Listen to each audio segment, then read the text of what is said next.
આ ન્યૂઝના પ્રાયોજક છે CSC બાલ વિદ્યાલયા. લાહોરી ઝીરા, હર કોઈ પીરા લાહોરી ઝીરા. વલસાડ જિલ્લાના ભારતીય જનતા પાર્ટીના અધ્યક્ષ હેમંતભાઈ કંસારાના અધ્યક્ષસ્થાને લોકસભાના દંડક વલસાડ ડાંગના સાંસદ ધવલભાઈ પટેલ, વલસાડના ધારાસભ્ય ભરતભાઈ પટેલની વિશેષ ઉપસ્થિતિમાં જિલ્લા ભાજપ કાર્યાલય કમલમ વલસાડ ખાતે વલસાડ નગરપાલિકાના પૂર્વ કોર્પોરેટર સ્ત્રીઓ, વોર્ડ નંબર 11 આમ આદમી પાર્ટીના કાર્યકર્તાઓ તેમજ ગત વિધાનસભા ચૂંટણીમાં આમ આદમી પાર્ટીના ઉમેદવાર રાજેશભાઈ પટેલ ઉર્ફે રાજુ મરચાનો સમગ્ર પરિવારમાંથી તેમના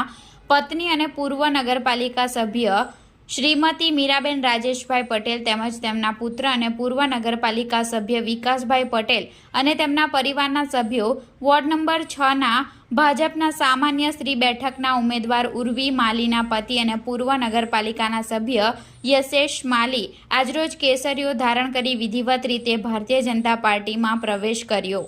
સાથે જ ધરમપુર ભારતીય જનતા પાર્ટીના આગેવાન પ્રવીણભાઈ આહિર, રાહબારી હેઠળ આમ આદમી પાર્ટી વલસાડ શહેરના આગેવાનો આનંદસિંહ, શશિસિંહ રાજપૂત, વિપુલ રાય, સતીશસિંહ, શિવમસિંહ સહિત મોટી સંખ્યામાં કાર્યકર્તાઓ ભારતીય જનતા પાર્ટીનો ખેસ પહેરી વિધિવત રીતે ભારતીય જનતા પાર્ટીમાં જોડાયા હતા.